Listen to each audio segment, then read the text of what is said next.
Hello, everybody, and it's a great pleasure to see so many of you, or so many of us.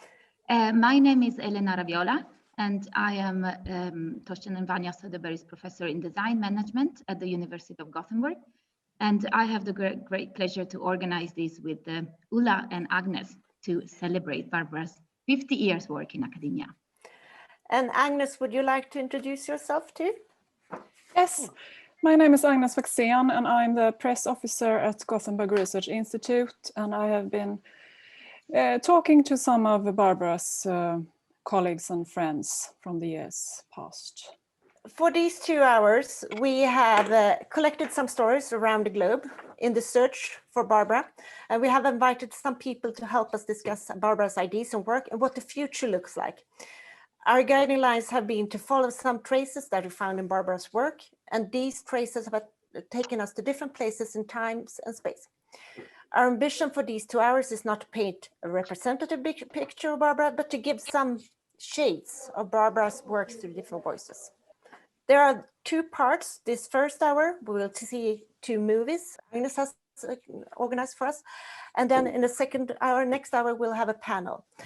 And we will introduce people as they come along here. Voices from North America and voices from Europe. This is not a specific reference to the work of Barbara, as her ideas and work has never been limited in such a way, but more a choice from our choice from practical reasons. I have to say we are very nervous as well, at least some of us, not Rolf Solid, of course, but the other ones, we, the good girls, her former PhD students. We know we will fail in one way or another today, but we hope it will be an improved failure to make a reference of what to be seen here soon. For questions, if you have specific questions, we will not have time to let everyone talk during this seminar, but please write your questions and comments in the chat, and we will try to summarize these as we go along and bring them up during the seminar. And these will also be saved and presented later, perhaps in a written account from the seminar. I have promised never to take part in this kind of festschrift to Barbara. And this is not a festschrift, Barbara. I will just tell you, this is not a festschrift. But anyone who would like to say something, write something to her, this is the opportunity in which I will take part. Otherwise, you can do whatever you like. As for the first movie, some words will continue here. As we all know, Barbara's work is of a tremendous width. It covers many new concepts, introduction, new concepts, new methods, and new ideas. The first film will provide some example of this, and I will just give some words about the setting. A few years ago, when we were moving offices, Barbara showed me a book with a special dedication, a book from her library. It was the Glaser and Strauss Ground Theory from 1967. And the dedication was by the former professor in organization theory and administrative studies in Gothenburg, Walter Goldberg. The dedication was from second half of 1970s, said something like, "This might be of interest to you." She then told me how this book had totally changed her research interest. And the first step for ethnographically inspired work was then taken. We are all familiar with this work that have followed from this, including studies of reforms from the Swedish public sector, organizing of big cities in Warsaw and Rome, the production of news agencies as Reuters and the Swedish TT, to name but a few. Adding to this, we as a former PhD students have continued to work in the same way, many of us being ethnographically inspired too. Another part here, another perspective of Barbara's work relates to feminism and to gender studies. I will say relate, as we are about to hear. This follows her works of ways of working. Barbara performs gender studies rather than advocating a specific ideology within the feminist approaches. As one example of this, among her research studies is one with Guye Sevon, where they set out to study who is referred to in scholarly work. It turned out that both men and women scholars predominantly refer to men. In order to counteract this, Barbara and Guye suggest that we should add the first name on the scholars when we write our reference lists. That is not only use the initial studies common today. By adding the first name, we can at least guess the gender of the person cited. And hopefully that will be a way for each of us to reflect upon how our own practices are gendered. In the first film, we have 3 different persons talking about this part of the work. One is Professor John van Maanen, Professor of Organization Studies, Emeritus at the MIT Sloan School of Management. Barbara spent a year at MIT early 1980s, and that not only led to more of the ethnographically inspired work, but she also introduced the ideas about culture in the Scandinavian setting and continued to develop this into a focus on stories and narratives. Together with John van Maanen is Linda Smurchick, Professor of Management at the Eisenberg School of Management, University of Massachusetts Amherst, and Marta Callas, also Professor of Management Studies at the University of Massachusetts Amherst. Agnes, would you like to share the film with us?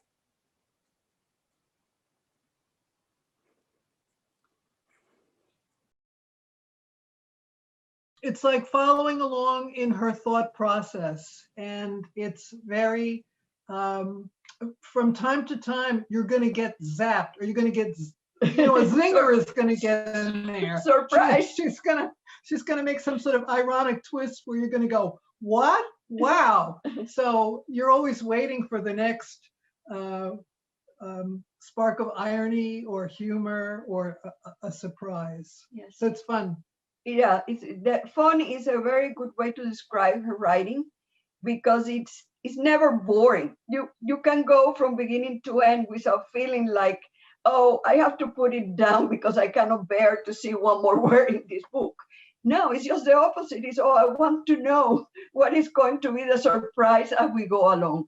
And so that is, I think, not only her intellectual capabilities, but as a writer, what an incredible writer she is, that she can make it so alive. I mean, it's that kind of scientific writing at its best, because scientific writing should really be something that captures the imagination of the reader, where innovation otherwise wouldn't happen. And so this is exactly how her work is. You know, it makes you think beyond what you would have thought otherwise. Yeah, yeah. I'm John Van Maanen. I'm an emeritus professor at the Sloan School. I'm a self-defined ethnographer, sociologist, and I've studied the police among other organizations, but I've spent a good deal of my career studying the police. Which is where Barbara came in. I was just getting started. I started at MIT in '72 and spent my career there. Although I taught as a visitor for a couple of years in France and a year in England, and research leaves and various other ventures. But that's fairly unusual these days to spend your career at one place. Most people move around. Barbara certainly has. I'm really impressed by all the work she's done. So I am Marta Callas. I am very good friend with Barbara since time immemorial. And I am a professor at the University of Massachusetts, Eisenberg School of Management. I am an organizational studies professor, and is basically, I teach in both graduate and undergraduate programs, which is required of all of us, the faculty, no matter what position we have actually. So, and therefore I have been doing research on gender and organization for many, many years, but not exclusively, because also my position is as an international management scholar. And so I also do work in international management. Thank you. I am feminist scholarship in all kind of conditions, be national or transnational, or in whichever shape or form. Great, thank you. So I'm Linda Smurchick, and I'm also a longtime colleague and friend of Barbara. And I guess we'll talk a little bit about that. So I was a professor of organization studies also at the Eisenberg School of Management at the University of Massachusetts in Amherst. I retired about a year ago and have been enjoying the wonderfulness of that sort of existence. Keeping alive intellectually, but also doing some politics for our election this past year. How would you describe the significance of the research of Barbara Czarniawska? Well, it's eclectic. It's very broad. The ActionNet stuff has gotten a lot of followers. Her shadowing methodology is very popular and very popular with our students as well as those in Europe. I think the most powerful work, at least to me, is the narrative. Her work on translation, her work on stories and the power of stories from Brunner on. She's resurrected Tardet's work, brought it back. So, but it's extremely powerful and there's a lot of it. And you can't exactly pinpoint where the, what her interest is so broad. I think she's done a lot for city managers. She's done a lot on change theory, and really, that was also what was going on at MIT in the 70s. Ed Schein, Dick Beckard were organizational change theorists. And Barbara was very much taken with their work, although she didn't follow their methods. But I think that sort of got an interest going in following change efforts from inception to unanticipated consequences at the end. Yeah. So that's an influence on her. You know, so it's the orientation that she's bringing. It's her way of looking. So it's not that she's pounding away a particular school of thought idea that's fixed. Rather, it's what's important is how you do the looking.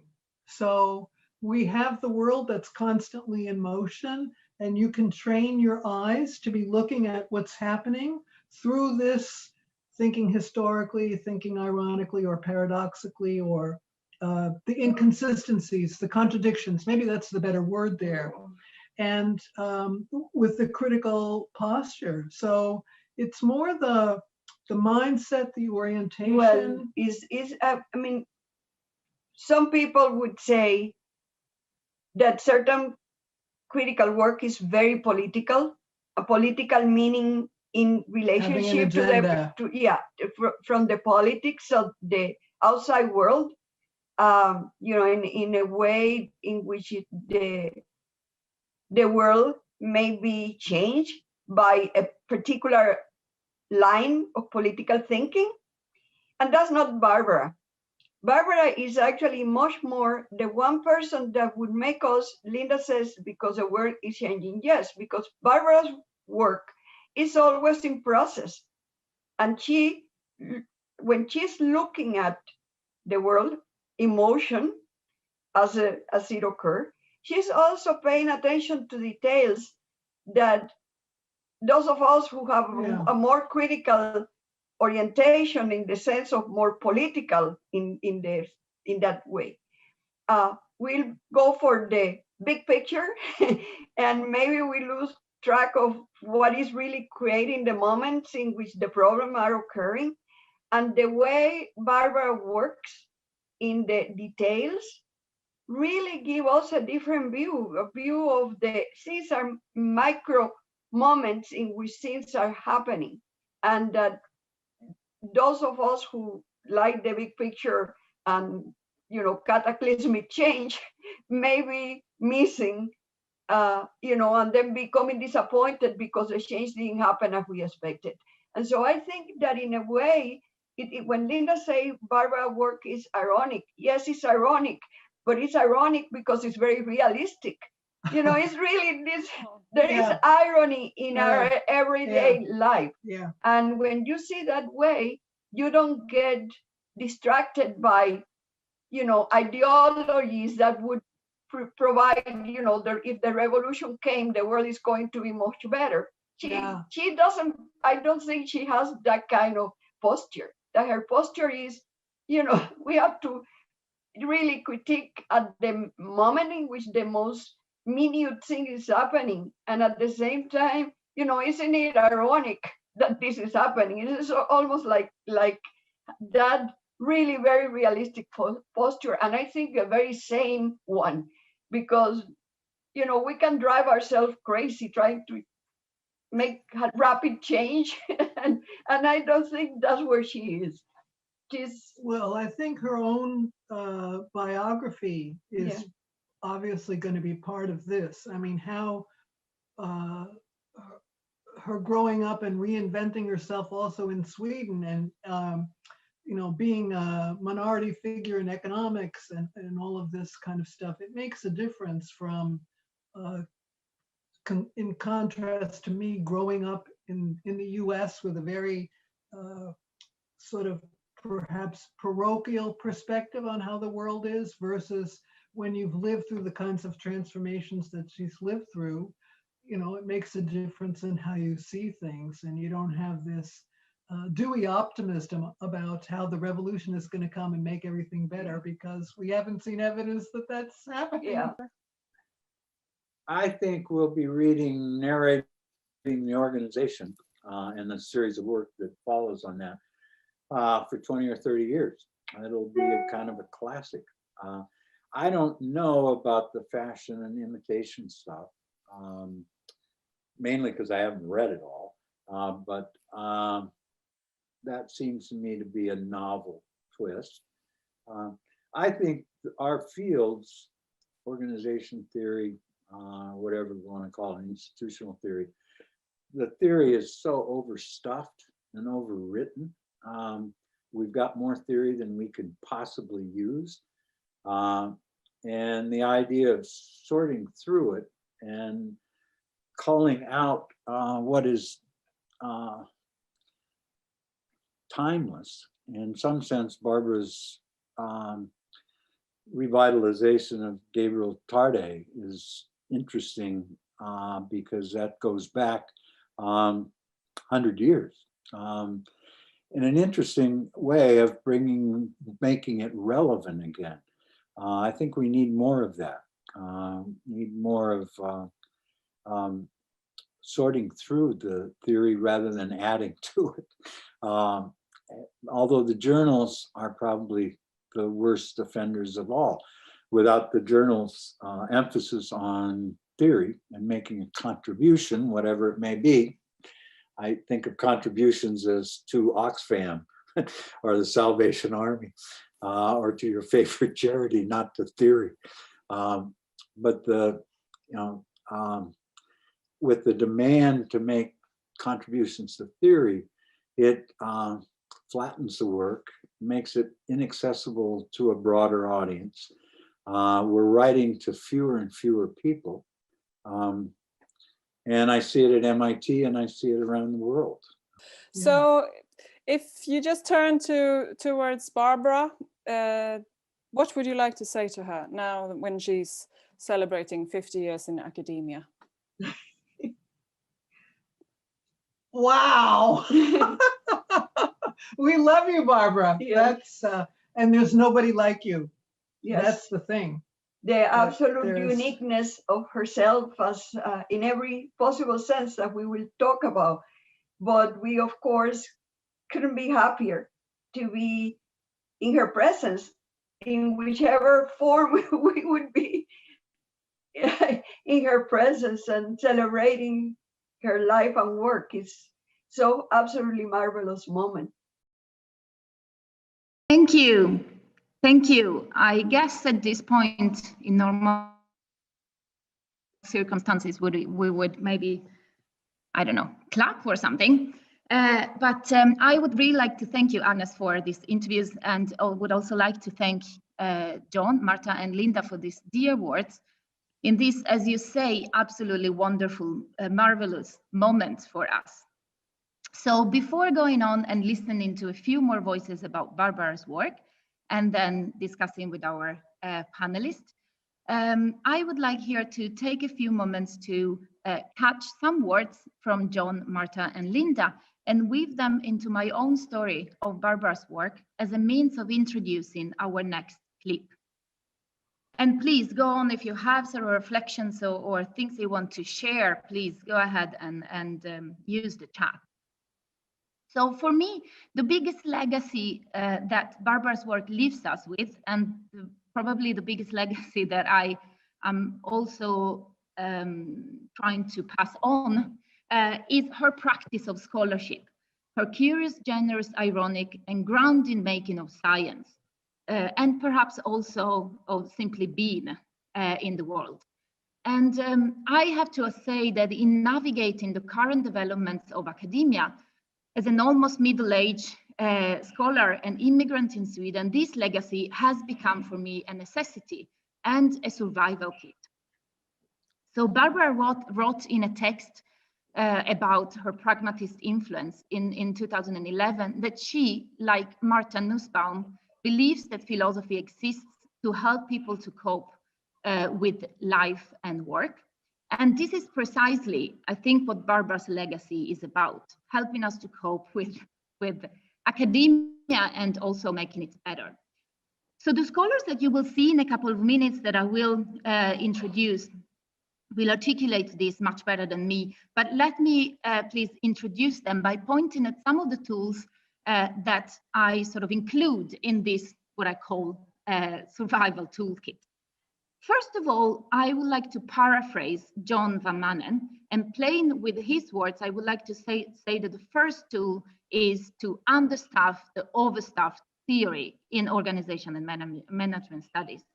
I don't know how many times I've heard Barbara's asking me and also others what we really and actually mean what we write, what we really mean with these difficult words that are piled up onto each other, and also with all these very long parentheses of references that perhaps we have not really read.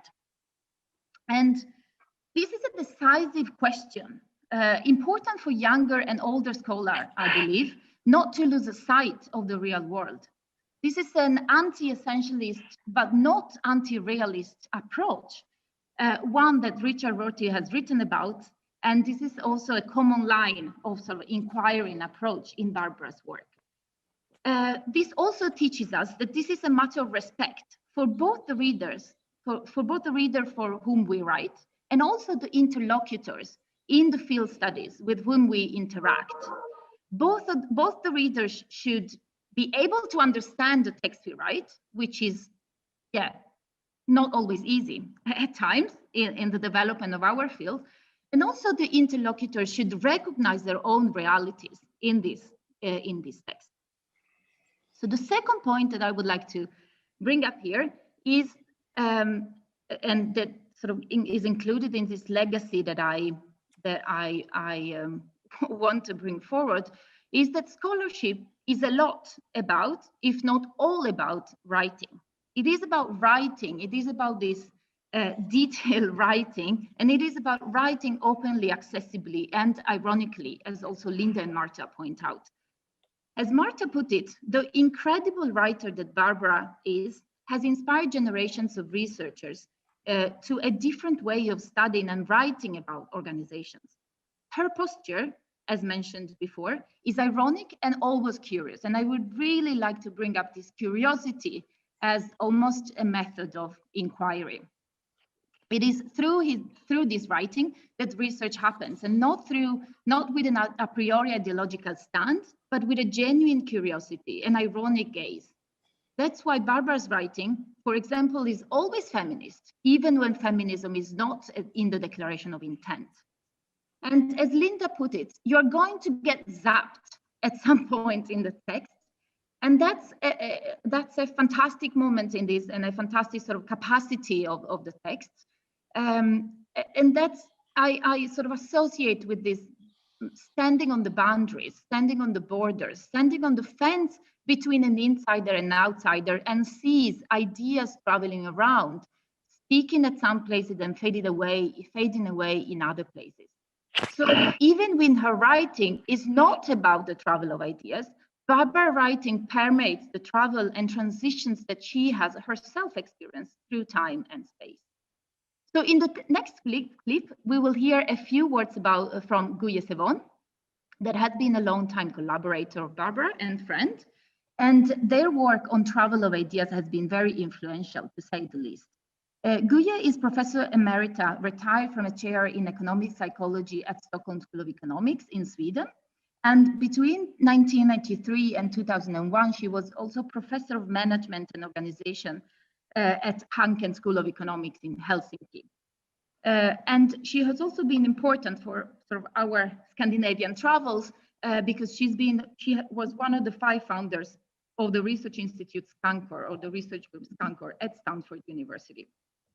And now I would like to just take up the third and final point of this toolkit that I have been talking about, and that's the encouragement to go to the border, to the liminal spaces, to the boundaries where things are not settled, where they are unclear, and where disciplines meet. And these are the places where norms are less bounding, insecurity might grow, but these are the places where things are meaningful and not boring, as we will hear in a minute. And perhaps most importantly, at least for me, these are the places where possibly there is freedom. Barbara's incredible extensive experience of field studies testify this. Whereas many senior scholars might have a vague memory of the past when they were in the field, and after many years of academia, this was a sort of vague past, Barbara's own journey reminds us of the importance of studying the field, having questions about reality, genuine questions in our discipline.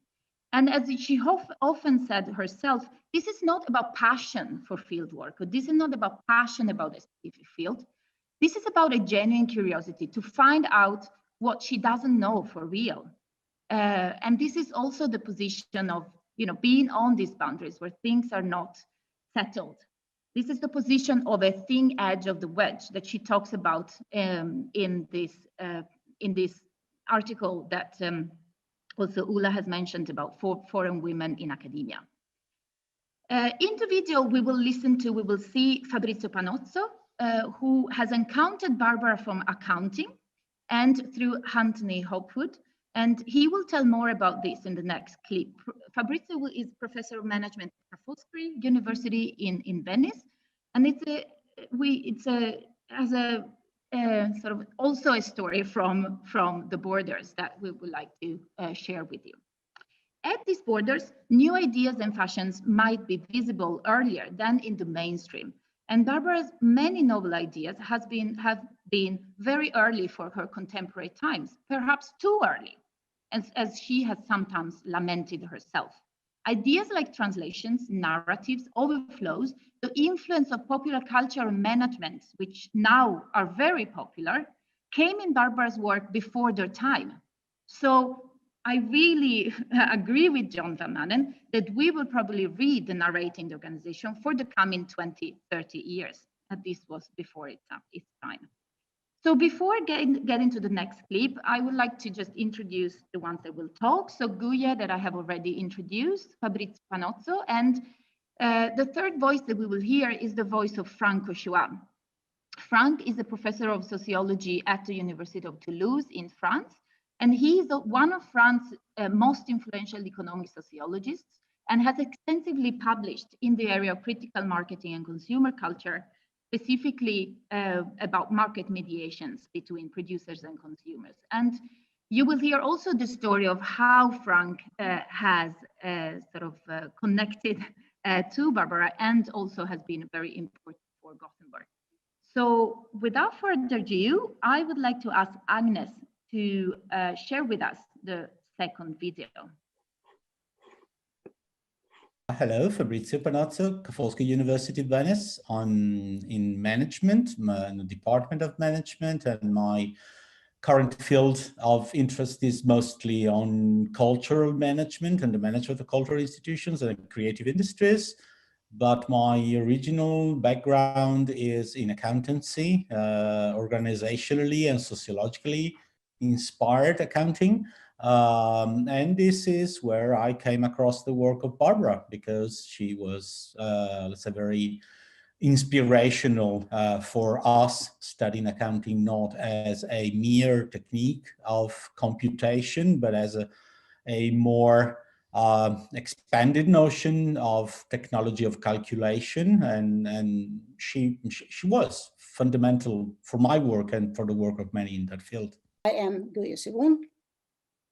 I am professor at Stockholm School of Economics in emeritus nowadays. My field is economic psychology and management and organization theory.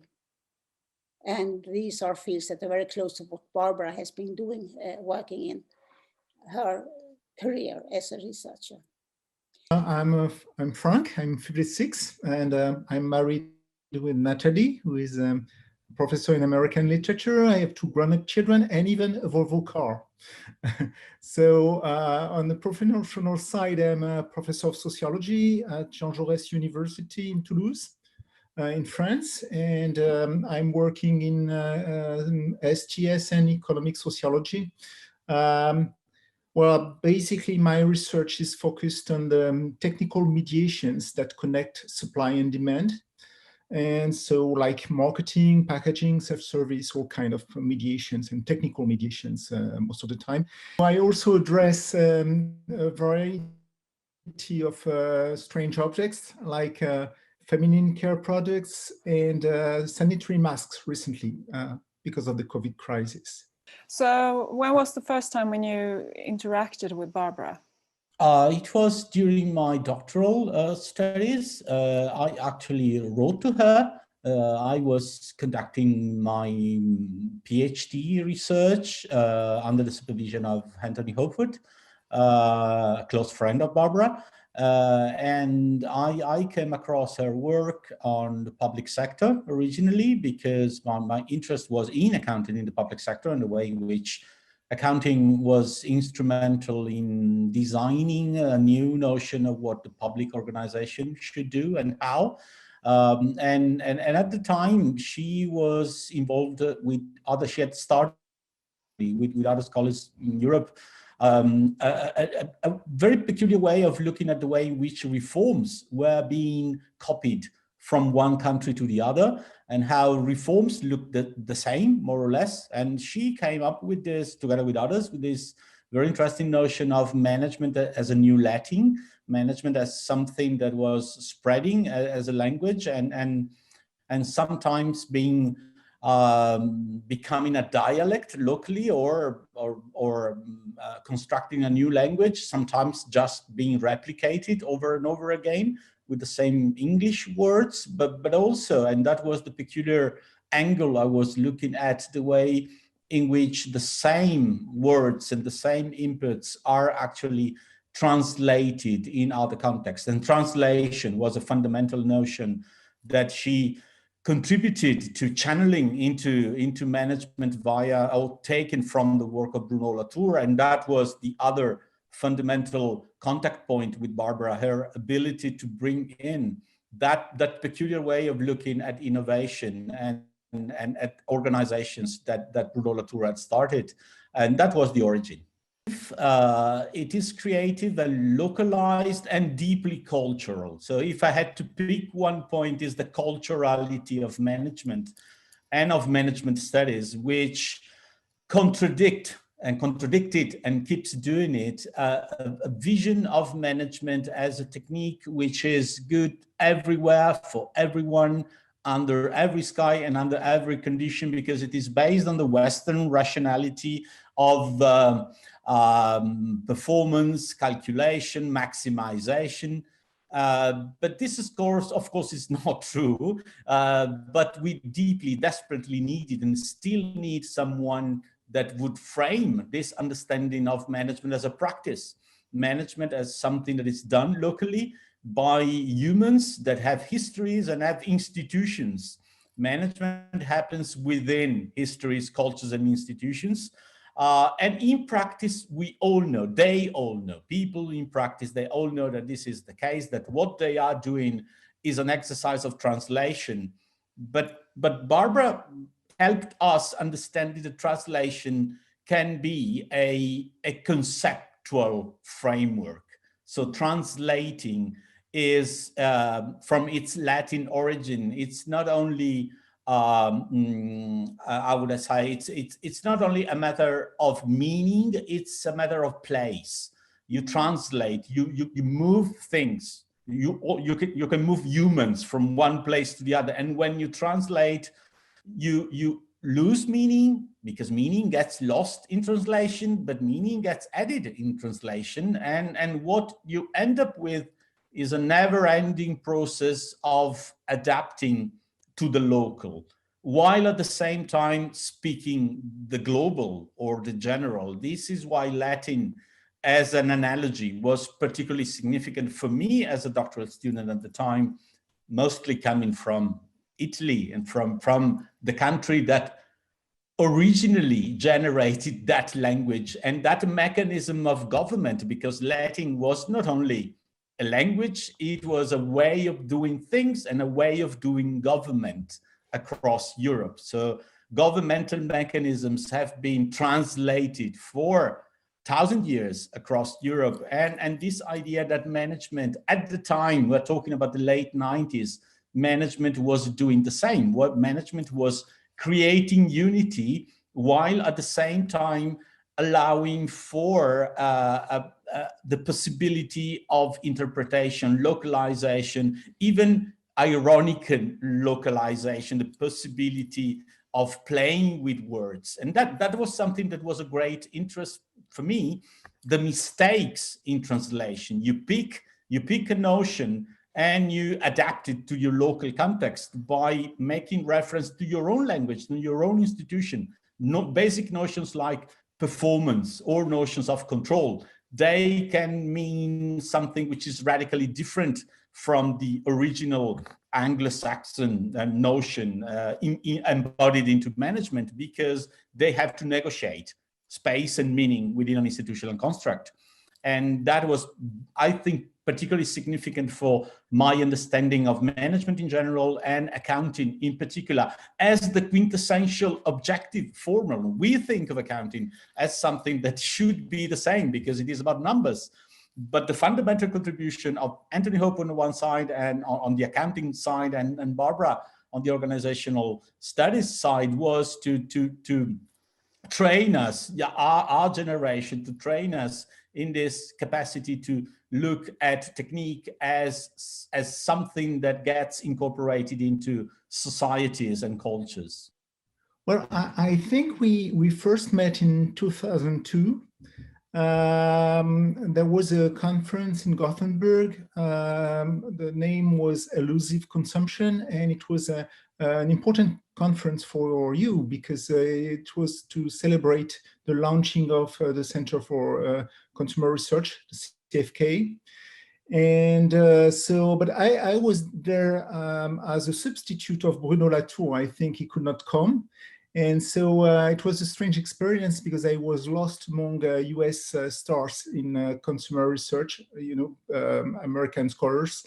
And I think no one paid attention to my talk except Barbara and the Swedish colleagues. So a few years later, I received an invitation from Barbara. She proposed me to be a visiting professor in Gothenburg.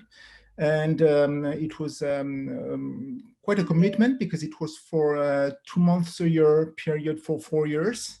And so, and I benefited from incredible conditions, and this started the story. So, yeah. And naturally, you have influenced each other during the past years. Can you tell me a little bit about that? Well, I don't think it's possible to influence Barbara. So it's the other way around. I just hope it is possible sometimes to attract her attention. So, but her influence on my work and moreover on my life has been tremendous, because I owe her a lot of things, a long-standing connection with Sweden and the Swedish colleagues. I also got a very nice hat and ring, because I became a doctor honoris causa. I also developed with the Swedish colleagues 2 research projects. One was on consumer logistics. The other was the digitalization of consumption. And from there, I mean, we have been doing countless contributions, and we still have some of them coming out soon, like a book on price tags. But the academic things are not the most important things. What is important, I have now a lot of friends, and so yes, this is because of this collaboration. What would you like to say about Barbara? Well, as a psychologist, I'm sort of interested in what is a person that is Barbara? What is she? How come she has managed to be such an excellent researcher? She has been doing research for 50 years, and she has a result in new ideas and narratives that have traveled to all continents and very much inspired social scientists to look for phenomena in organizations and management in new ways. This is something that very few researchers do. She's very innovative. And she's writing about those innovative ideas with a beautiful language. She has an excellent sense of language. These are aspects that contribute to her success, of course. So because everybody knows, of course, that Barbara's contribution is outstanding, as she has been publishing so many books, so many articles, and so we owe her a lot of notions like action nets, or also her interest for storytelling in organizations, or what can I say, mastery in terms of research methods. She has been developing, for instance, the approach of shadowing. So I will not repeat the list. I mean, it would be impossible or too long. So I really think that Barbara's greatest contribution lies elsewhere, and I would say it's her attitude. She's a person who shows ceaseless curiosity. She's always challenging people, but also encouraging them. So and so it helps us moving forward. She has an incredible energy and a lot of creativity, and she has the will to bring knowledge in the arts with austere themes like organization studies. That also one distinctive contribution, and also have fun while sharing serious findings. So she's like a model, you know. She's has a nice attitude. She's an original person, and so this is the most important, I think. We are the Barbara community. We are weird people. We tend not to like boundaries, or to like boundaries to the extent that we are attracted by the place in which things begin to fade and they become something else. So this is what she taught me, to be at ease on that gray area, not to fear the unexpected, not to fear the frictional. There's a famous book by Gregory Batens that is, I think the title is Where Angels Fear to Tread. And she has encouraged us not to fear to tread there, on those spaces in which our so-called discipline becomes something else. So in this, technically, she has taught us to be indisciplined, not disciplined by the academic environment. And that's, I think, in general, it's a intellectual contribution, in particular to the state of things in the Italian academia, in the social sciences, this ability to create interests and create alliances, create connections between people and fields that wouldn't otherwise have been talking to each other. Do you think that this interdisciplinarity is going to continue and grow in the future? I'm skeptical and pessimistic about the growth of this. And I know Barbara has been from time to time skeptical about the legacy of her work, because it is, as I said before, it is much easier said than done. It is a discourse that you have to conduct, this one of interdisciplinarity. It is very much celebrated on paper. On paper, that's what we are supposed to do. But then you have to face the departmental politics and the politics of career. And this is where you are invited silently to do the opposite, to stay within the boundary and to stay the boundaries of your community, and to adopt the correct language of your community.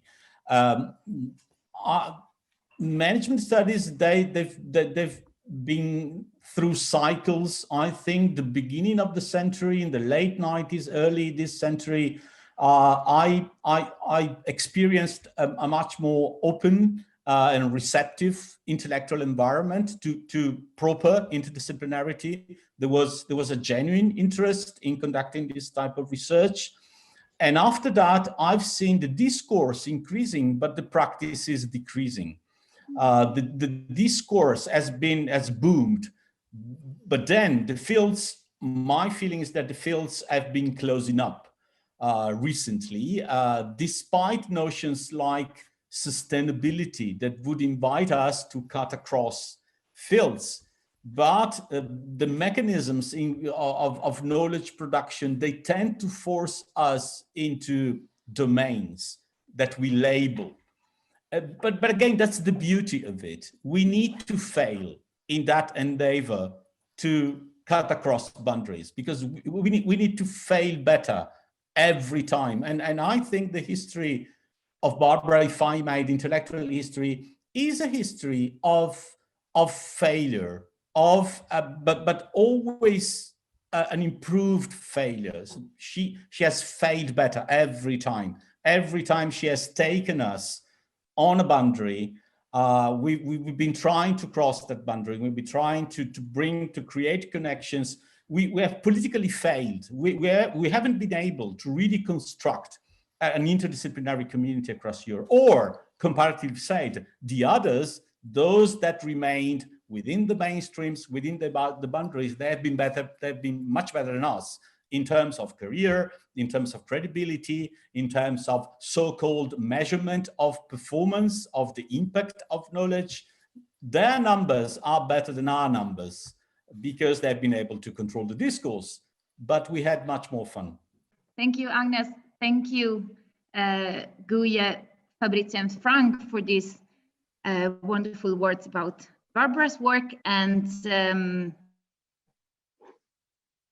yes, fun is our word, as we have heard from different voices. And there are many that haven't come to these voices, many within the organization and management studies community, and many in other disciplines that Barbara has collaborated with. I see here Orvar.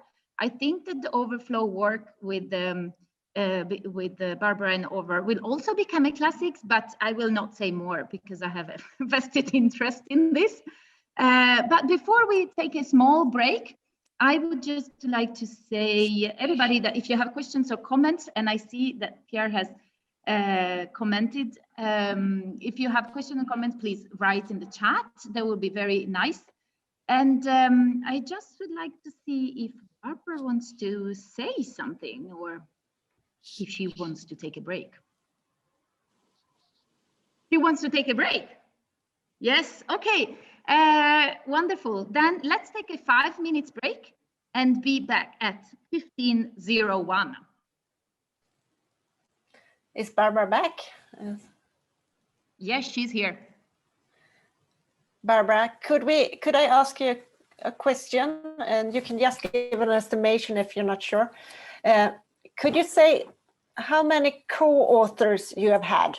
How many people you have written with, more or less, and how many PhD students you have had?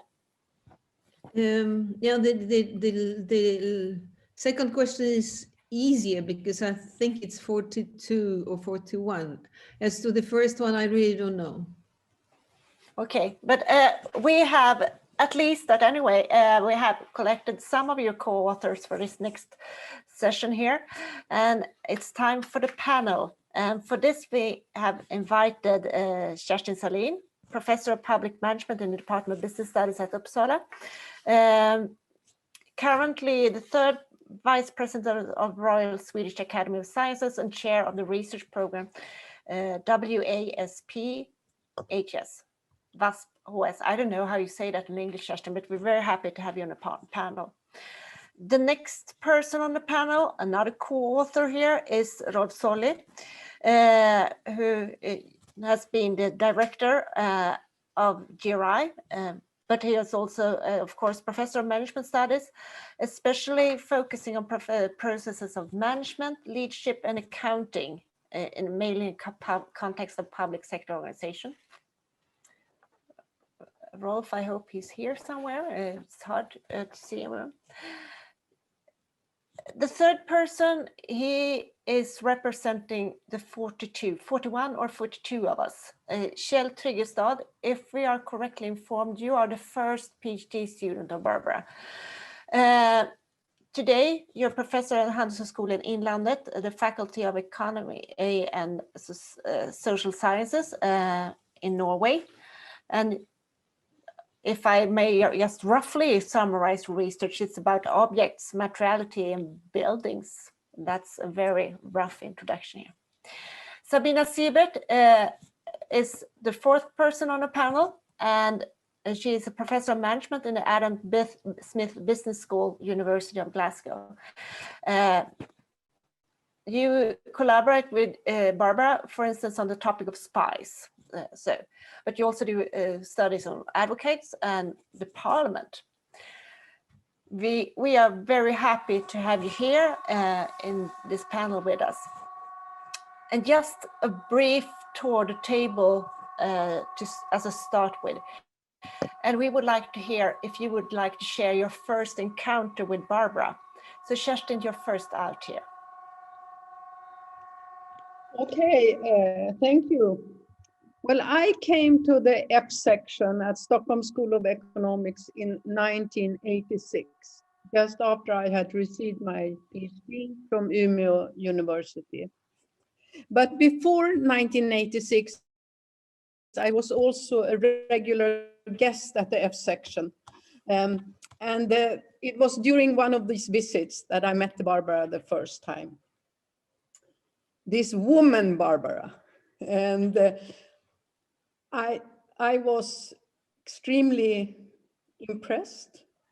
My memory from this first encounter is that she was much respected, impressive, scholarly, and literary knowledge, extremely productive, had very clear views, and she always had international visitors. I always remember that there were international visitors there with her. So I was impressed, even a bit afraid, but soon got to know her and appreciate her company immensely. She has also and continues to be so supportive, a real friend, encouraging, always inviting to both listen and responding. Wonderful dialogues over the years. So honestly, I don't think I would ever have made it in academia without her. Thank you, Kerstin. Rolf, would you like to share when you first met Barbara? Well, I don't remember actually. I think it was that I visited F section, something maybe 1984 or something like that. And I think Barbara was there. There were other people I remember more at the time, but I think she was there. And then second time I met her was in Milano. She gave a speech at the conference, and it was a fast one. I think she had 30 minutes to talk, and after 6 minutes she was finished. And we were all so impressed because everything that was important was said. Third time I met her was she was opponent at Sven Wiberg's thesis, something in 1985 or something like that, 6 maybe, and that was also fast. The fourth time I met her was when we started to organize managing big cities, and then we have been close friends since this, I must say. And nowadays we most eat lobsters together and have a nice time. And I don't think you are co-author with Barbara. Don't be in her way is my recipe when you work with her. So don't try to stop her or do anything like that, because she will do it anyway. So she's fabulous. Kjell, the third person on the panel here, would you like to share when you first met Barbara? Yeah, very much so. It was actually the first time I ever did an elevator speech. You know, when you have to speak fast. And literally, we were meeting in the elevator, descending from the third to the first floor at the Department of Business Administration at Lund University. I had a kind of desperate search for a supervisor. And I had met Barbara before that at a seminar, but I hadn't addressed her. But at that point, I recognized she can actually help me to do something with my PhD that was in a kind of desperate search for guidance.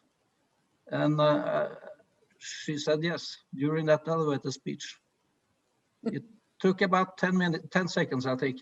But that actually provided me with a guidance, because I was searching for somebody that had an interest in technologies. And she had told me that there was this new STS scholarship in Bruno Latour and Michel Callot, and then she opened up a whole new world for me back then. And that was very important for me. And as you all know, she has done a lot of interesting stuff herself, developing this further into her own concept of ActionNet. And for me, that was a decisive moment in my career, that I could build upon her work and her knowledge about things that at that time, I think there were very few scholars, especially at business schools, that know anything about actor network theory, for example. She was decisive in introducing that kind of thinking and perspectives in our universe at the business schools. So she was very, very important, not only for me, I think, but also for a broad range of scholars, not only in Scandinavia, but also internationally. Thank you, Kjell. I think as former PhD students, we recognize 10 seconds. I would say maybe 2 minutes for me in my first supervision meeting with Barbara. And that set the agenda I had been searching for. So thank you very much once again. I think that's many years ago. Sabina, you know Barbara both in Polish and in English, I think, and that is saying something about all these different things that we get through Barbara, please. So I'll start by saying that one of my regrets in life is that I wasn't Barbara's PhD student, and I always thought, what a fabulous start to a career this must be. So I'm all envious of all the 42 of you, who most of you probably are there. I had always been a fan of Barbara's work for 2 reasons. One is because I had this affinity because she was also Polish, and I was fascinated by this idea of a Polish lady, Polish woman doing those fantastic things abroad, having an international career, and also her interest in literature and literature theory. So I kept reading all of her writing.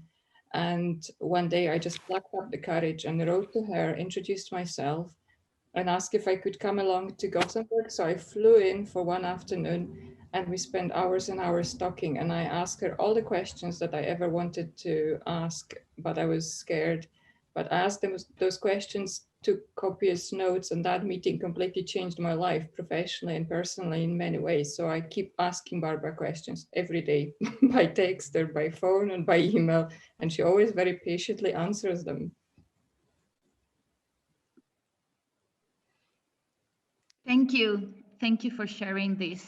And I think it's common to us, these turning points. I also recognize both in Kjell and Sabina's stories. And I remember when I met Barbara during the narrative course, and then yeah, I don't remember very much about that, but I remember one afternoon also, it took probably 10 minutes and changed my life. And that's when I was a PhD student in Jönköping, and I had some sort of an issue with small towns, and I had a little bit of difficulties. So I went to Barbara and just said, yeah, I mean, I like Sweden, but yeah, I mean, I have a little bit, I don't know really what. And before I finished the sentence, she said, yeah, well, you can just be here. And that really was the most important moment of my academic career, and also one of the most important in my personal life. So now we would like to continue and ask our panelists to, if you could if you could share with us what you consider the 3 most important academic insights from Barbara's work. You can be short, but if you could share with us the 3 main insights that you consider in her work. Shall we start with Kerstin again? Thank you. Well, this will echo quite a lot of what has been said already.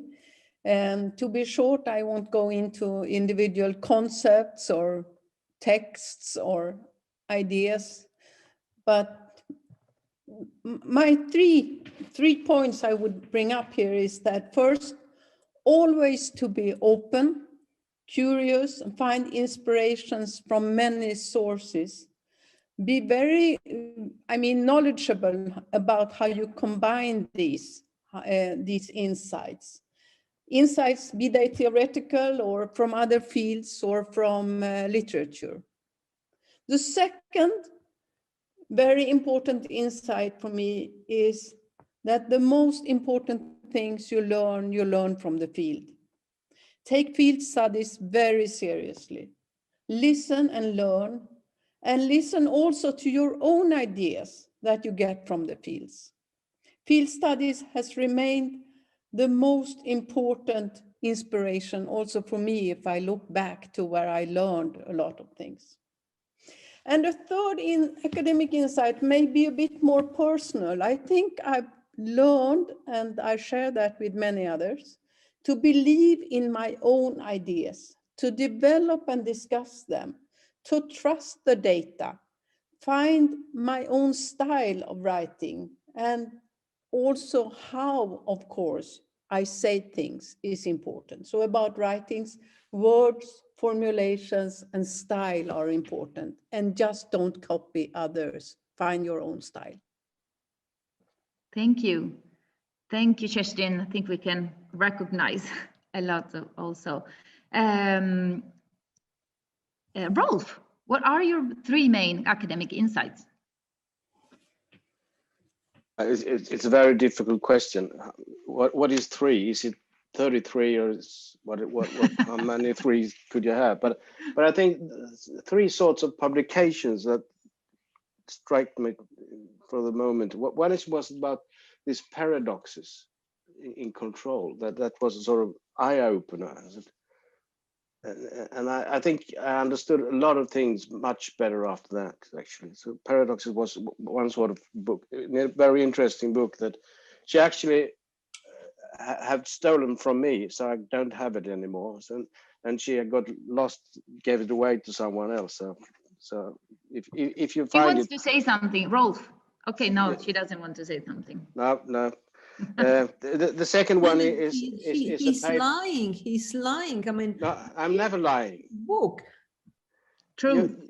Rolf, state the truth. I'm always right. That's the difference between us. The second one is a paper called I think it is, can a consultant be a social constructivist or something like that? It was different sort of discussion, different sort of theories, and I really like that. And of course, the translation ideas is something that we all use and can survive a lot of in academia with. So I think that is sort of 3 of something. Thank you, 3 of 333. Thank you, Rolf. And what about you, Kjell? What would you like to share? Well, it is the first thing I learned from Barbara concerning methods was to think about research as a travel, where you travel from the desk to the field and back again without forgetting who you are. That is the kind of distinction between you as an author and researcher and the field that you're doing research on. And some of you have also mentioned this as a very important part of Barbara's work to try to theorize and also to develop methodological approaches to support that travel. And the notion of shadowing in her more recent work has also been part of that kind of understanding.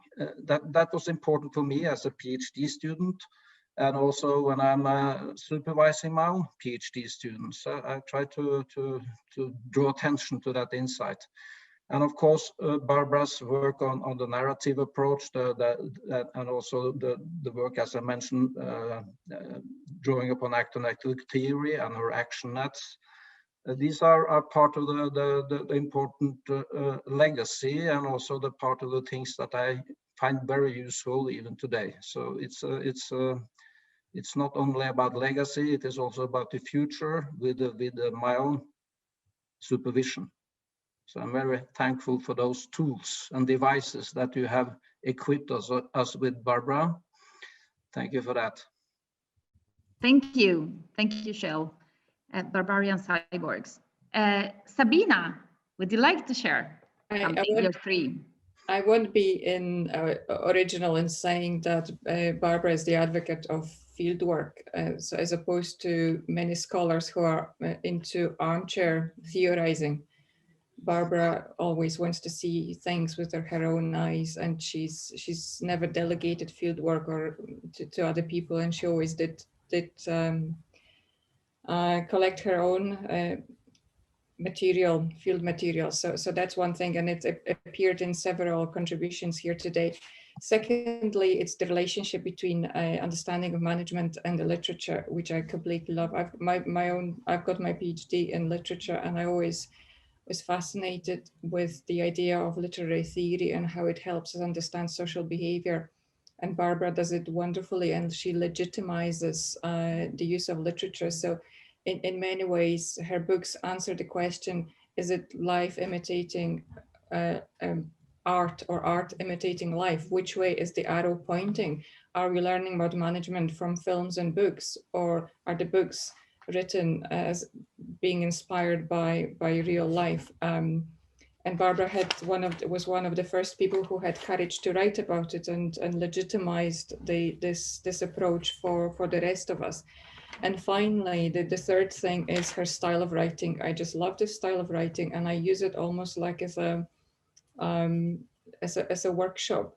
Analyze the sentences, I analyze the flow of the logic and the way she phrases her, puts down her thoughts in writing.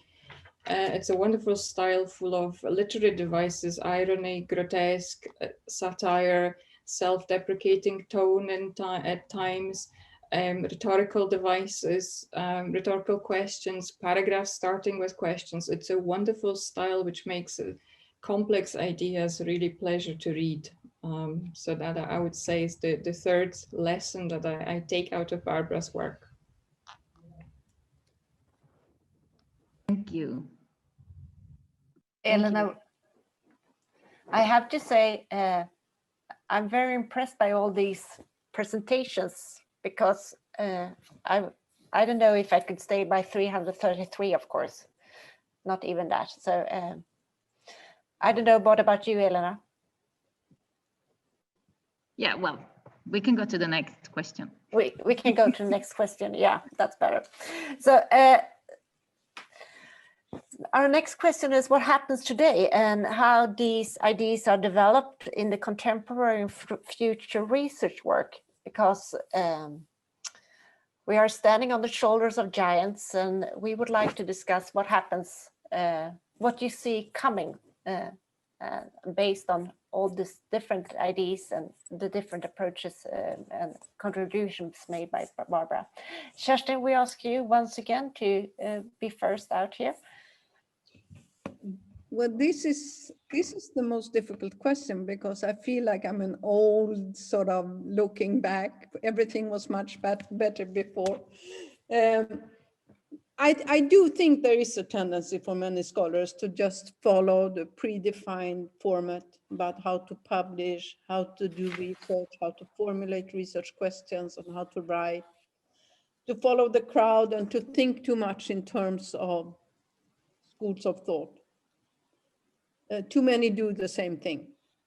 So I would like to tell us all and to teach and give space for younger scholars to follow in the steps of Barbara and those 3 points that I pointed to encourage the ideas of individual scholars, to do careful field studies and to listen to the field, to be open to insights and to think about how you combine different insights into something new. I know it is difficult if you have this pressure all the time, but I think Barbara shows us the venues to work in this way. Thank you. Thank you very much, Kerstin. Yes, it is a difficult question, and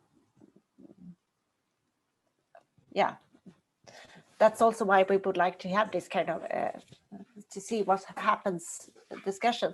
And we will invite all of you to contribute to this one. Can I add one? Yes, please.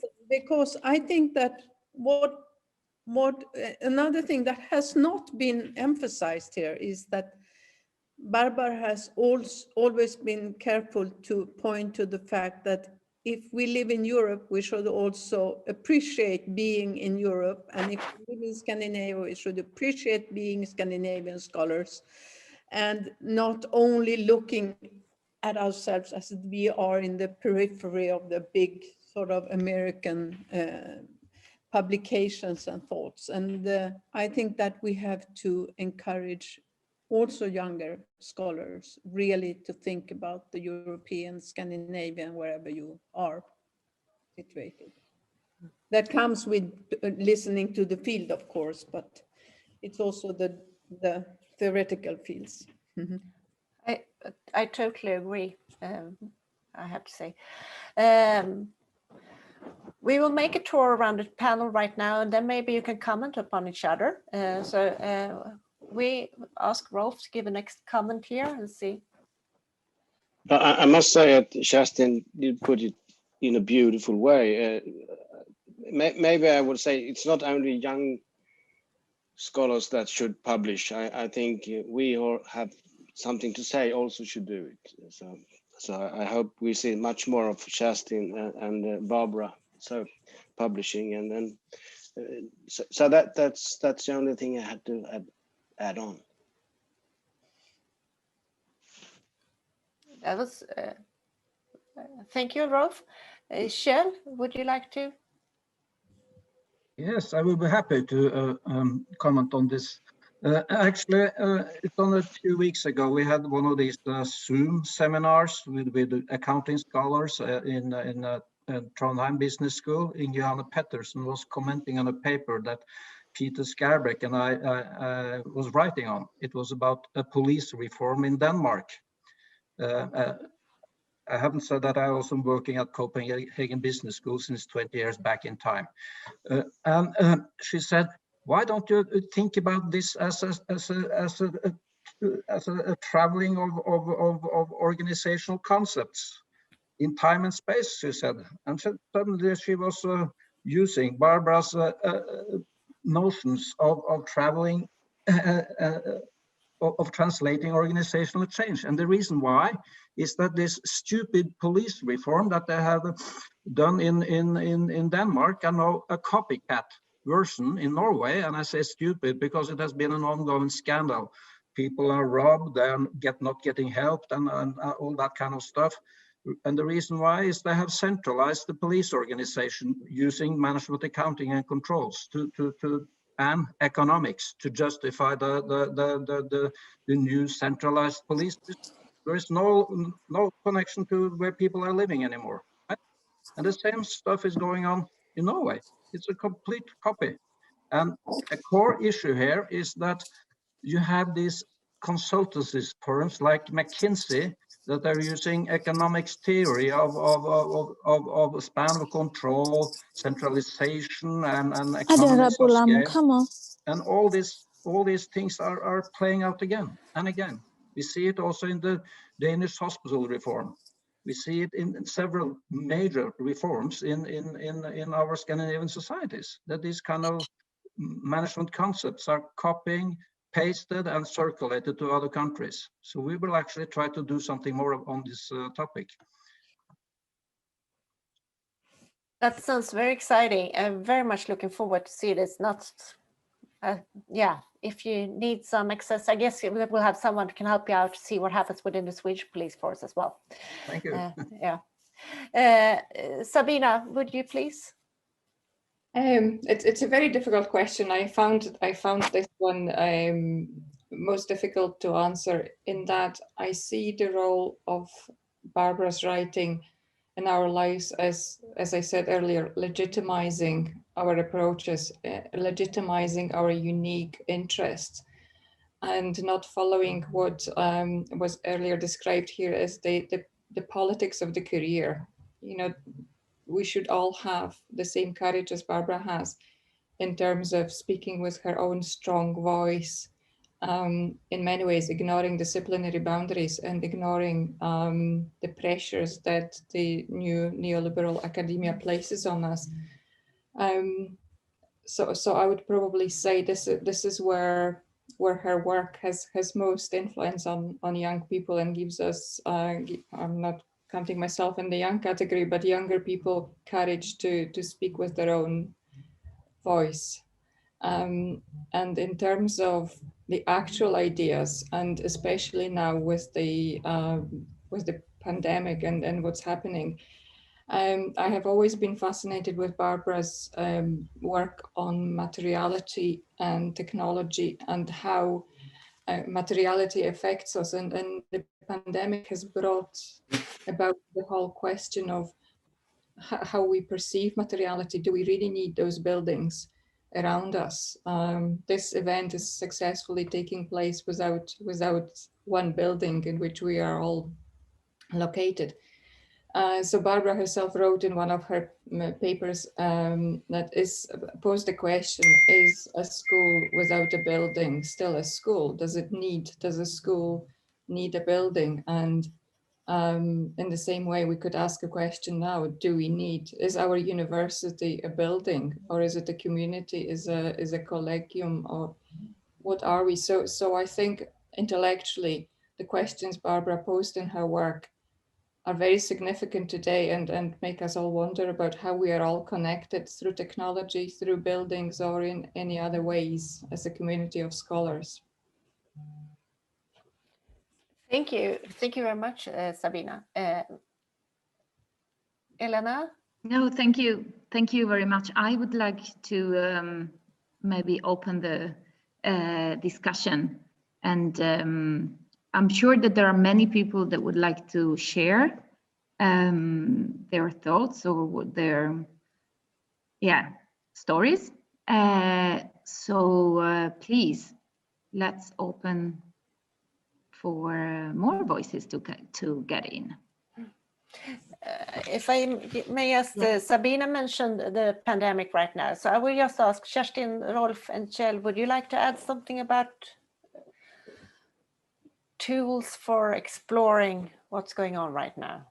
I figure out that we actually published a book a few weeks ago, Barbara and I and two other writers, about searching for new welfare models, and I think that may be sort of a new way for Barbara telling the world what they should do. Actually, and that could be an interesting future.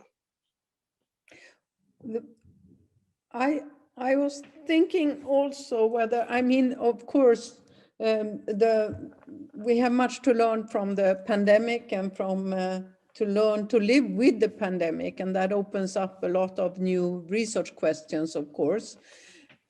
In a way, I think it also opens up for the perspective that Barbara has developed and has taught us all, and we have followed, with thinking in action nets, in narratives, in translations.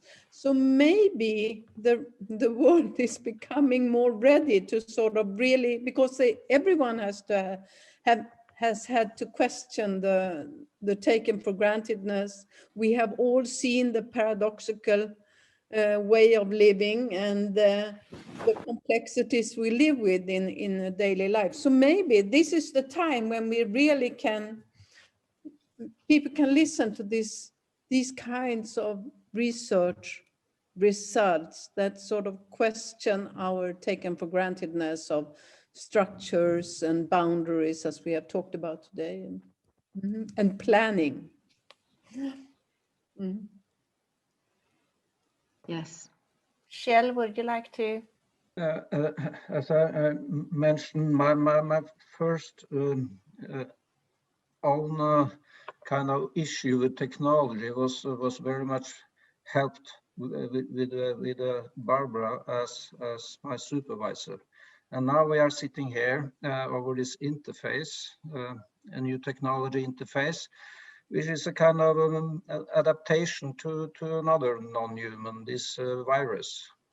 So I think this kind of interest that Barbara has showed for so many years concerning these complex networks of human and non-humans as part of what constitute organizations is very much facilitated by this coronavirus. But I think, unfortunately, that is what it takes to also get organizational and management scholars in general to pay some more attention to technologies and the role of technologies and non-humans for our societies. And speaking about that, now that we have this new second wave, it is also a reminder of the role of built infrastructures, because the pandemic seems to, or the virus at least, seems to prosper in more confined built spaces. So it addresses new questions about how to design our workspaces and of course our hospital and healthcare facilities. So there's a whole new set of questions that pops up. And I think the kind of work that Barbara has done for the last 30 years or so is very much part of the possible solution, at least for thinking more creatively around that question.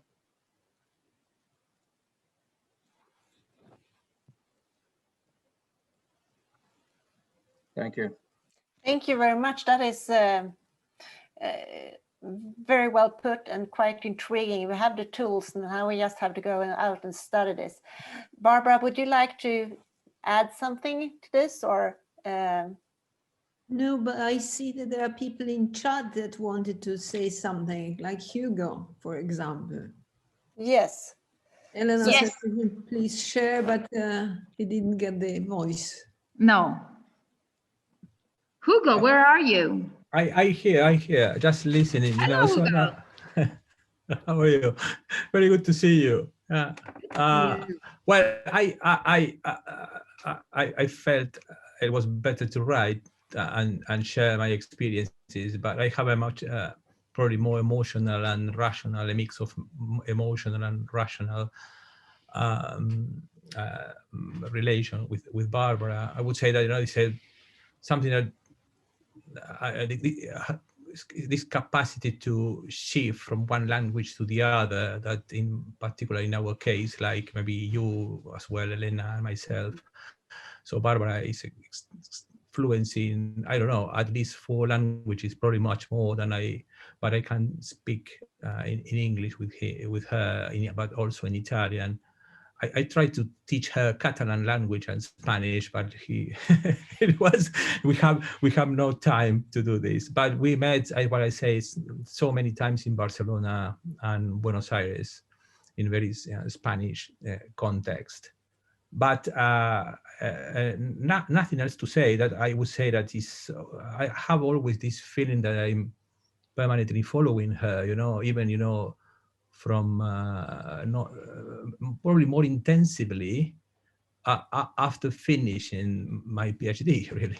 So it's something that usually said is exactly the opposite of what happened, right? It is so I have the experience of having 2 PhDs, so it's a completely different experience of my first supervision than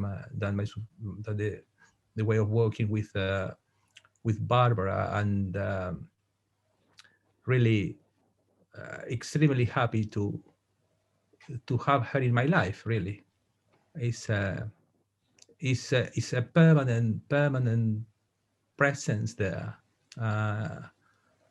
and not only for her readings, but it's much more difficult to express with words.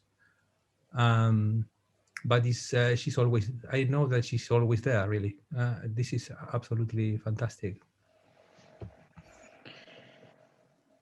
Thank you so much, Hugo. Thank you so much for this. And this permanent presence is, I think, what many of us, at least me, also feel, even in the fluidity. I would like to read out a comment that Maria Jose left, and she has left now.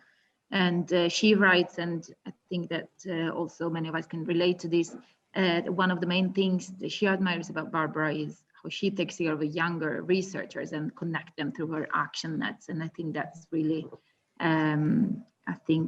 really we can recognize. I think that many of us have been connected to each other through Barbara and continue to work with each other through this with some sort of common plasma that gathers us. Does anybody else want to share something or say a few words? Maybe I can represent one of the younger scholars then. Thanks, Gabriela. Thank you. Well, you were asking about one of the first encounters with Barbara. And for me, that was actually in Bangladesh, which might be surprising. I don't know, have you been to Bangladesh, Barbara?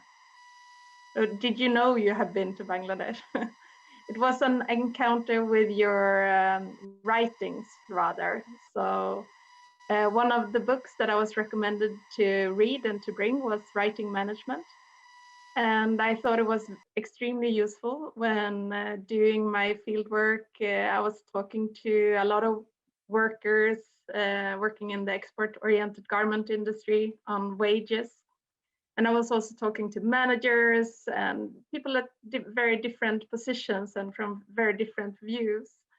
So this book helped me to compile everything in one thesis. It was for my bachelor thesis, so it's still very basic, but still to regard all the voices just as important, and to bring in all the different perspectives from the different persons. It was like a tool that I could use when writing it. And also creative ideas, as putting the methods chapter at the end and things that you wouldn't expect for a professor to recommend, because you had been told that it should be this structure and this way. So it's something that inspired me also to continue my studies and have a master's degree and later on doctorate.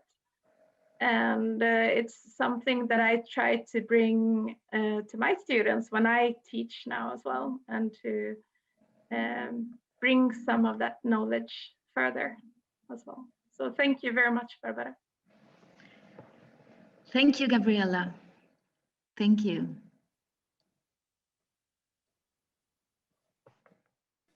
Pierre, would you like to emphasize what I've been writing? Yes, exactly.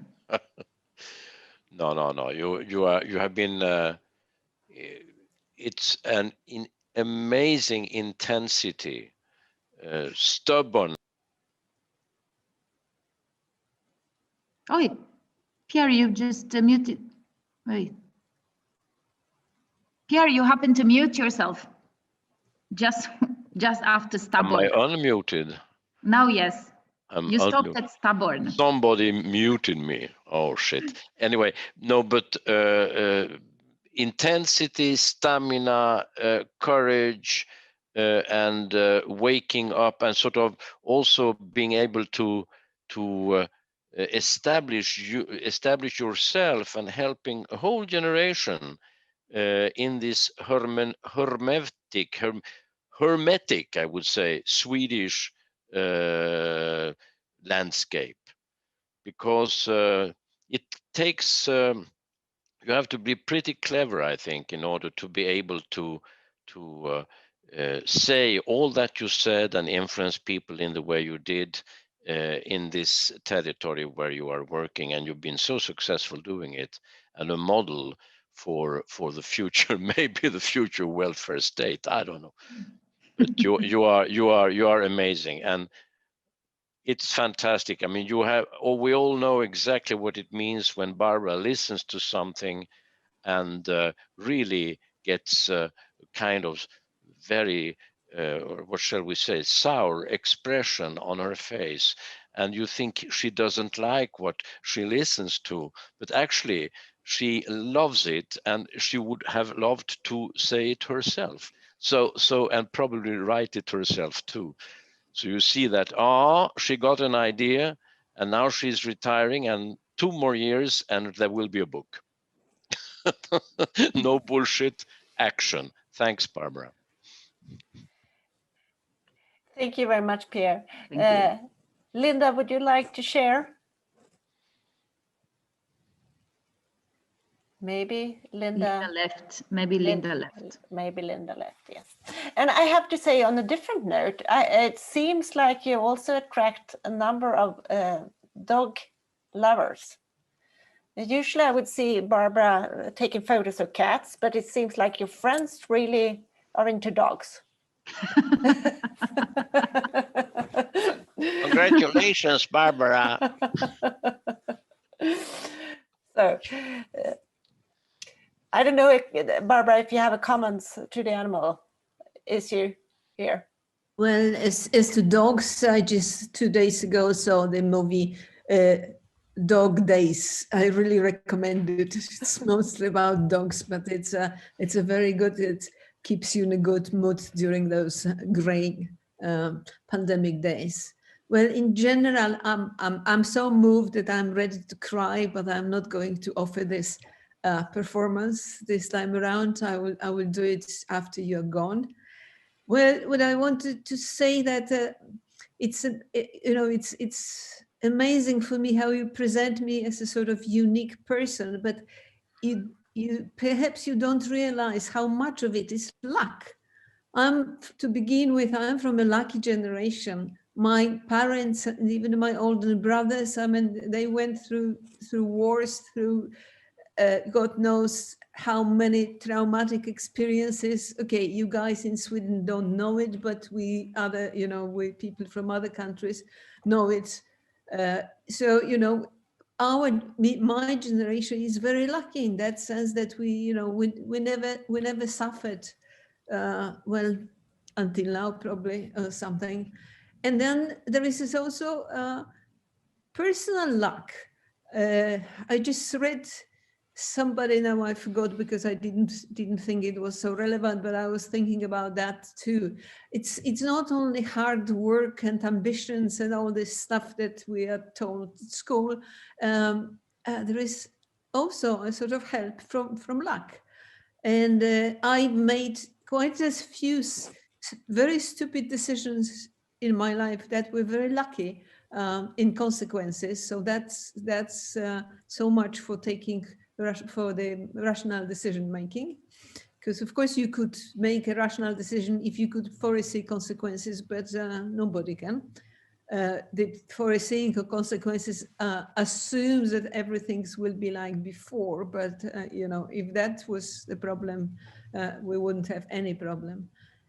As to the future, I don't know. As you know, I believe in fashions, and not the least in research fashions. And to me, well, I have lived during those 50 years. I went at least to 3 waves. I was lucky to be in a sort of a country that was somewhat backwards, and thanks to it, we knew very, very well how to do what later was called qualitative studies and all this kind of stuff. And then came fantastic statistics and I mean sort of a new wave of positivism, and we survived that. And then came sort of revolution of the late 70s and the early 80s, like John van Maanen was mentioning also. Well, it seems to me now that maybe because of metrics or something, you know, things may go back or towards something which I maliciously call positivism light, you know, like Coca-Cola light, yeah. Because the real positivists at least knew why they were doing what they were doing, whereas the present positivists do what they do because everybody does what they do, which is a very, very sort of strong argument. But I must say that what Shasti said gave me a hope, because maybe exactly the pandemic will not allow to things go in sort of their normal route. Maybe there will be some shocks and some sort of awakenings that will cause different developments. And I must say that today's the first time when I felt that the pandemics can have positive results, because of course we wouldn't be meeting here in so many, you know, people from so many countries, from so many places, if that was supposed to be in real life. So maybe we all learn something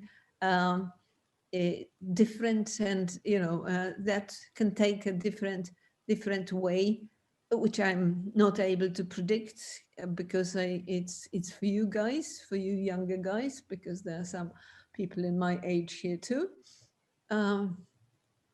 So let's hope that that something good may come even from something which is obviously not very good, at least now. So thank you very much. I'm going to cry now, okay? I think Elena, and Agnes, and for all of us, it's we who should say thank you. Thank you for letting us, helping us out and supporting us. And I would like to thank the panel very much. Thank you, Kerstin. Thank you, Rolf. Thank you, Kjell. Thank you, Sabina, for very nice and very interesting input. We continue to work with this, that's for sure. Agnes, for very nicely produced movies, films, which we will also put, I think, on the GRI website. I hope so. So thank you for doing a marvelous job here. Elena. Yeah, thank you also to the voices that we have heard in the film. John, Marta and Linda, Fabrizio, Frank and Guya. And also thank you everybody for joining. And now there are so many, so many things that are shared in the chat and the comments. And thank you so much, Barbara, for your permanent support. And I will also not say more because I will also cry when we close this. But thank you so much, Ulla, for